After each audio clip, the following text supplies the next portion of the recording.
Bonjour, je me présente. Mon nom est Josée Turcotte. Je suis entraîneur niveau 3, certifiée par Canada Hippique et la Fédération équestre du Québec.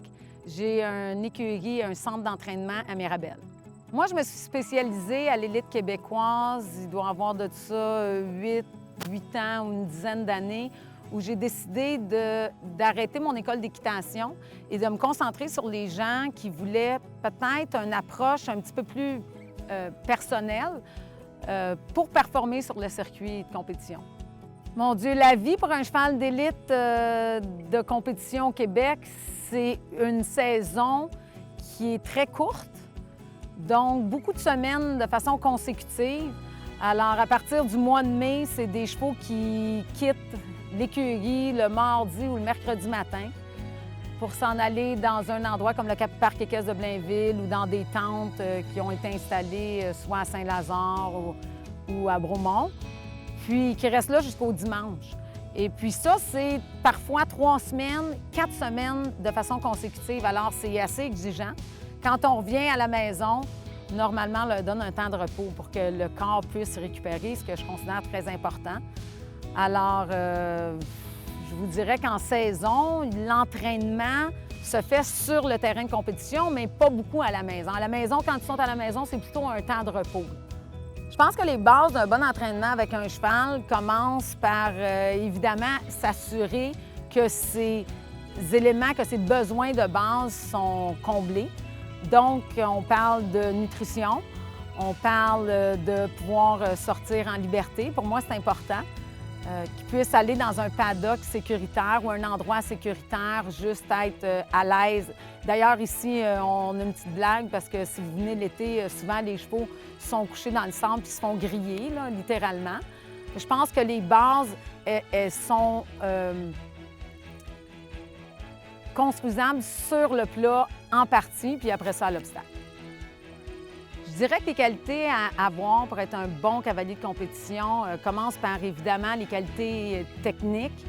Donc, un cavalier qui a du talent part toujours avec une petite longueur d'avance. Mais il n'y a pas juste ça aussi. Il y a la volonté, il y a le psychologique, c'est-à-dire la gestion du stress, parce qu'en compétition, on veut pas, on va frapper du stress. Il y a aussi la rigueur que les cavaliers doivent avoir pour être capables de créer un entraînement à long terme. C'est un travail d'équipe. Il faut vouloir travailler en équipe. Des fois, les gens disent « Oh mon Dieu, cette cavalière-là a du talent, est extraordinaire », mais je pense que c'est une équipe. C'est l'entraîneur, c'est tous les entraîneurs, au fait, qui ont contribué à ce cavalier-là. Et c'est le cheval, évidemment, comme athlète, et le cavalier. Donc, c'est un ensemble de choses. Pour moi, le bon cheval de compétition est un cheval qui est capable de répéter, donc de reproduire un comportement parce qu'on lui a montré, enseigné ou tout simplement qu'il savait, qu'il ait du talent ou pas, mais qui peut le reproduire de façon certaine. C'est-à-dire, je mets mes aides et je suis convaincue que la réponse va être la même fois après fois, 45 fois en ligne. Je crois que ça, c'est un bon cheval de compétition parce qu'on peut, à ce moment-là, cibler des choses précises sans avoir trop d'inquiétude qu'il y a un comportement qui va arriver qui ne serait pas voulu. Je m'appelle Marie-Andrée Larocque, je suis agronome et coordonnatrice des ventes pour le secteur équin chez Agribrands Purina Canada pour le Québec et l'Est de l'Ontario.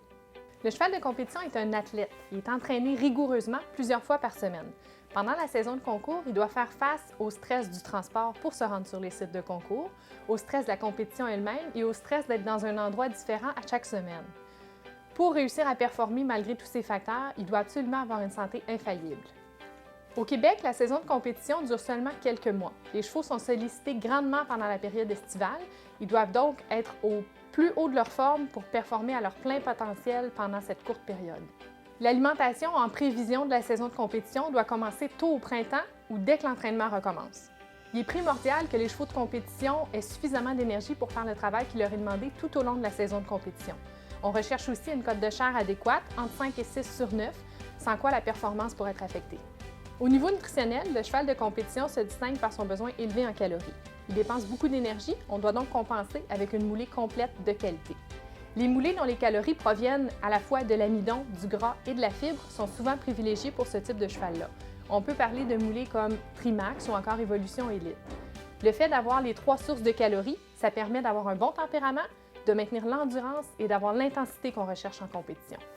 Selon la quantité de moulée servie, un supplément compensateur complet peut parfois être nécessaire pour équilibrer la ration des chevaux en vitamines et en minéraux. Pour le cheval à l'exercice, on recommande aussi l'ajout des vitamines du complexe B. La raison est simple, les vitamines B sont essentielles à la formation des globules rouges, elles aident à la production d'énergie et elles stimulent l'appétit. C'est des atouts qui sont non négligeables pour le cheval de compétition, ça permet de retarder la fatigue. Un des problèmes qu'on rencontre fréquemment sur les sites de concours, c'est la difficulté qu'ont certains chevaux à demeurer bien hydratés. Si l'eau n'est pas la même qu'à la maison, souvent les chevaux vont refuser de boire. Ça peut entraîner plusieurs problèmes de santé et ça peut jouer sur le tempérament. Il y a quelques petits trucs simples qu'on peut mettre en place pour essayer de prévenir ces problèmes-là. Tout d'abord, on peut ajouter du sel à la ration des chevaux. Je parle ici de sel blanc 100% chlorure de sodium. Ça va stimuler la consommation d'eau. L'autre chose qu'on peut faire, c'est d'ajouter de l'eau à tous les aliments qu'on sert au cheval. On va ainsi augmenter la consommation d'eau.